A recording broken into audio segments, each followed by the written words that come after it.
হাত কাটতে ফেলাইছে দেখিস হাত কাটতে যাই ভেঙে ফেলাইছিল। ওয়েলকাম ব্যাক আরেকটা নতুন ব্লগে। আর আজকে যাইতেছি শহরে, কারণ হলো গিয়ে আমাদের জাহিদ ভাইয়া কি জানি কাজ আছে, ওনার শহরে যাইতে হবে বলছে আমাকে। তো আমি ভাবতেছি যেহেতু শহরে যাবো তো ব্লগ তো কন্টিনিউ করাই যায়। আর এই যে আমাদের বিল্লু আছে এখানে ম্যাম করতে করতে। তো যাই হোক এখন ডাইরেক্ট শহরে জায়গা। তো চলো যাওয়া যাক। কী করা যায়, পাক্কা 35 মিনিট আগে কইছে আমার যে রেডি হয়ে তাড়াতাড়ি বাইরেও আমি আসতেছি। 35 মিনিট হয়ে গেছে, আমি ঘাটে এসে বুঝতে পারছি ওনার কোনো খবর নাই, পুরো এলাকার খবর নাই। এতক্ষণ বসে থাকা যায় ফালতু। আমি 35 মিনিট আগে কইছে আমি বাইরেতেছি, ওখান থেকে এখানে আসতে সর্বোচ্চ 15 মিনিট লাগে, কিন্তু এখনও কোনো খবর নেই। আমি এসে বসে আছি, তার কোনো খবর নেই। বেয়াদব।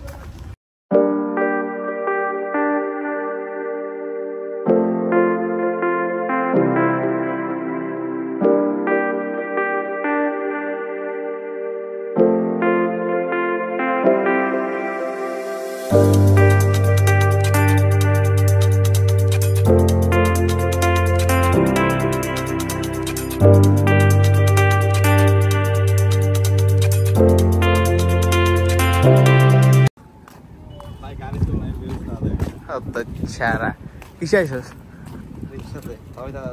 টাকা বের করছি, টাকায় আছে কি 50 টাকা? না 10 টাকা নিচ্ছে। ঘর দেখছে একটা নোট আছে।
কোনো মানুষই না, এগুলো মানুষ নাকি?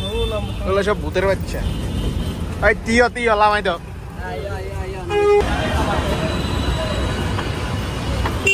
ভাই চলে আয়া আখতারুজ্জামান মার্কেটে। কি এই ছবিটা যায় নাই? নাইস। এত স্লো কেন এটা? বাতি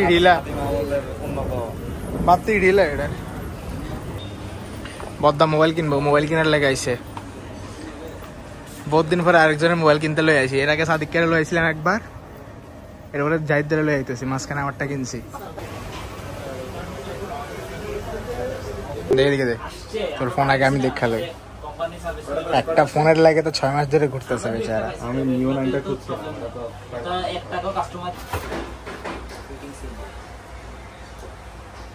হাত কাটতে ফেলাইছে দেখিস হাত কাটতে যাই ভেঙে ফেলাইছিল।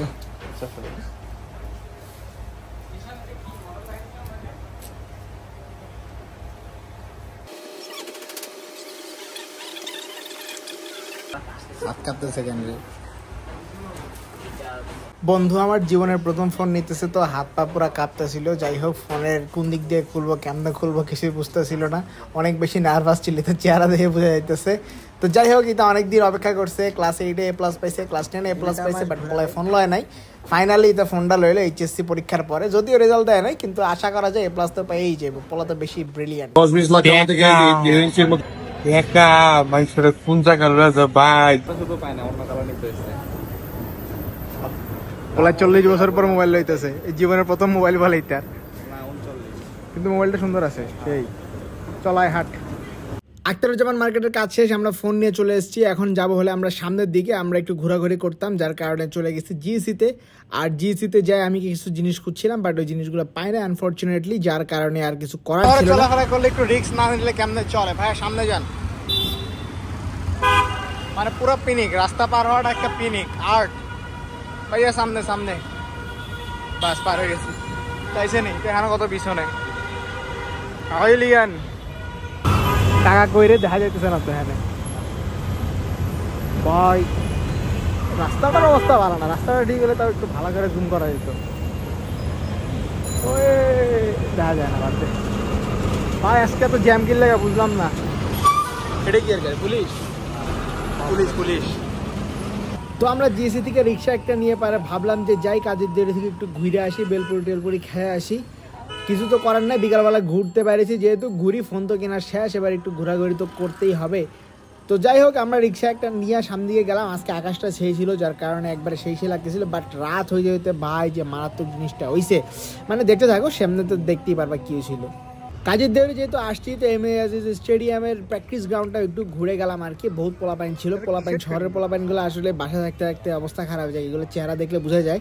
তো কতক্ষণ এখানে দাঁড়ায় দাঁড়ায় ওদের প্র্যাকটিস করা দেখলাম, তারপরে সামনে চলে গেছিলাম। তারপরে যে কারণে এখানে আসছি বেলপুরি, এই বেলপুরিটা এখান থেকে এসে খাইলাম। এইখানে আসলে আমরা প্রতিবারই এই বেলপুরিটা মিস দেই না আর কি।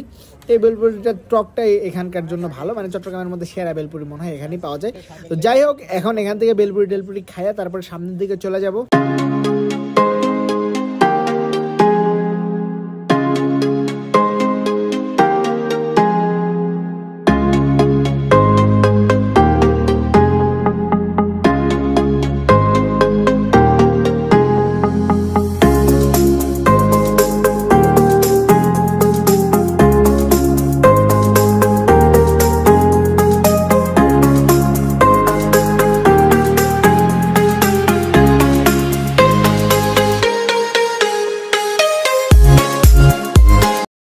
কাজের দূরে থেকে আরেকটা রিক্সা নিয়ে আমরা চলে আসছি বালি আর্কেড। যেহেতু মোবাইল কিনছি নতুন, তো মোবাইলের তো গ্লাস লাগানো লাগবে, ব্যাক কভার লাগানো লাগবে, এর জন্য চলে আসলাম বালি আর্কেড। আর আইসে চকবাজারে এখানে এসে জাহিদারে বলতেছি, দেখ সবাই আসতেছে হলো কোচিং করার জন্য, আর আমরা এখানে আসছি হলো ফোন কেনার পরে ব্যাক কভার কেনার জন্য।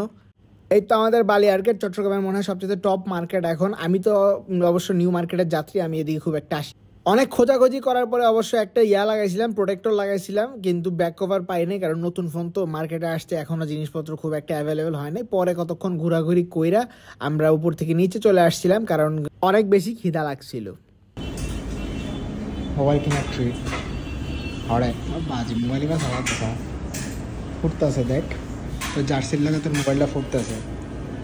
20 টাকা যেহেতু লইছেন, আরেকটু বড় সাইজ তো দেওয়াই দরকার ছিল না, 20 না 40, যাই হোক। আর এটা 80 টাকা, চলো ভাই চলো ভাই, তো 20 টাকা দিলে রাস্তায় পাওয়া যায়, মানে সাইজ দেখে খারাপ চলে। 400 টাকা ওই লুকা লুকা টাকা বাড়ি করতেছে, দেওয়া তো যায় না বাবা।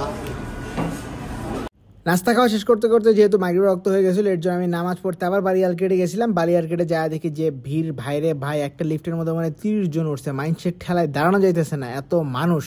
যেহেতু মাগরিবের রক্ত মানুষ অনেক ভিড়াভিড়ি থাকে, তারপরে ঠেলে ঠেলে আমরা 10 তলার উপরে উঠছিলাম নামাজ পড়তে। তারপরে যে তাড়াতাড়ি নামাজটা পড়ে নিছি। ভিতরে অবশ্য মানুষ ছিল না, খালি লিফটে অনেক বেশি প্রেশার ছিল। তো নামাজ কালাম শেষ করে তারপরে আবার ফিরে এসে দেখি আবার লিফটে ভিড়। আর এই ভিড়টাও আসার সময় থেকে একটু কম ছিল। পরে আমি লিফট দিয়ে 5 তলা পর্যন্ত নামছি, পরে বলতেছি যে লিফটে বলে সমস্যা ছিল। এখানে আমি কথা বলছি যে কথা শোনা যায় না, যার কারণে আমি ভয়েস ওভার দিয়ে দিতেছি। লিফটে নাকি সমস্যা ছিল, যার কারণে করে দিয়েছে, লিফট আমাদের 5 তলা পর্যন্ত নামা দিয়েছে। তারপরে লিফট ঠিক করতে নিয়ে গেছে, আর আমাদের বলছে যে আপনারা এক্সেলেটর দিয়ে নিচে নেমে যান গে। জাহিদা নিচে দাঁড়াইছিল, এর জন্য আমি তাড়াতাড়ি দৌড়ে নিচে চলে আসছি। আর এই যে দেখা যেতেছে সন্ধ্যার পরে মানুষ মানে বাড়া শুরু করছে, হঠাৎ করেই মানুষ বাড়া শুরু করছে। সারাদিন তো মানুষ থাকে না, সন্ধ্যার পরে মানুষ আসে। ওই জাহিদা আবার ভিতরে গেছিল আমারে খুঁজতে, আমি বাইরে এসে দাঁড়াইছিলাম। তো যাই হোক, আমরা বালিয়ারঘাট থেকে বাইরে হয়ে সুন্দর মতো গাড়িতে উঠে গেছি গা। গাড়িতে উঠে যাওয়ার পরে হয়েছে আমাদের সাথে আসল খেলাটা। গাড়িতে উঠছি, আমরা ঠান্ডা ঠান্ডা বাতাস পাইতেছিলাম, ওয়েদার অনেক কুল লাগতেছিল। হঠাৎ করে আম্মু ফোন দিছে, ফোন দিয়ে জিজ্ঞেস করতেছে কিরে তোকে ওখানে বৃষ্টি শুরু হয়েছে। আমি তো জিজ্ঞেস করছি যে না এখনও বৃষ্টি শুরু নাই, কিন্তু তার 2 মিনিট পরে ভাই রে ভাই কি বৃষ্টিটা যে শুরু হইলো। এখন আর কিছু কইতাম না, এখন তোমরা সিনেমেটিক দেখতে থাকো।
যাই হোক কতক্ষণ খাড়া টাড়া ছিলাম, তারপরে বৃষ্টি হালকা একটু কম ছিল, তারপরে দৌড়ায় উঠে গেছি একটা গাড়িতে। এই ভয়ঙ্কর বৃষ্টি মাথায় নিয়ে জাহিদা তো পুরো ভিজে গেছে, হয়তো ছাড়া ইচ্ছা করে শখ করে ভিজছে। তো তারপরে গাড়ি থেকে নামার পরেও বৃষ্টি ছিল, আমরা হাইটে গেছি, গাড়ি চেঞ্জ করছি, মাঝখানে বৃষ্টি হয়েছে, দাঁড়ায় থাকার উপায় নেই, কারণ হলো জাহিদের বাসা থেকে বারবার ফোন দিতেছিল, কি যেন একটা সমস্যা ছিল, ওর তাড়াতাড়ি বাসা যাওয়া দরকার ছিল, এর জন্য অনেকক্ষণ ধরে ফোন দিতেছে। এর জন্য বৃষ্টি আমরা কিছু পাত্তা না দিয়ে দৌড়াইছি খালি সামনের দিকে। বাট আমাদের আজকে মজা হয়েছে, পুরো পিকনিক লাগছে, শুকনো অবস্থায় গেছে, ভিজা কাক হয়ে ফিরে আসছে আর কি। আর আমাদের চমনে তো ওই 1 ফোঁটা বৃষ্টি হইলে এখানে সমুদ্র হবে, এটা স্বাভাবিক, এখানে ঢেউ আসবে, এটা স্বাভাবিক, এগুলাই আর এক্সট্রা কি বিষয়। ভিজা হয়ে গেছে পুরা ডাইরেক্ট একদম, এটা নিয়ে শুরু করে ফোন টোন পরে আসছে আসতে। অবস্থা 12টা বাজে বেড়াইছে, জাহিদার বিদায় দিয়ে লাইছি, এখান থেকে বিদায় দেওয়ার টাইম হয়ে গেছে। বৃষ্টি পুরো খাই দিছে আজকে, ভাই ভালোই বৃষ্টি হয়েছে, এলাকা দেখে বোঝা যাইতেছে, আর রাস্তাতে তো দেখছো কি পরিমাণ বৃষ্টি হয়েছে। যাই হোক আজকের ব্লগটা এতটুকুই ছিল, আর কিছু করার নাই, মাথা মতো পুরো ব্যথা হয়ে গেছে, বৃষ্টিতে ভিজছি, টুপি পুরো ভিজা। তো আজকে জন্য এতটুকুই, পরবর্তী ব্লগে দেখা হবে, আল্লাহ হাফেজ।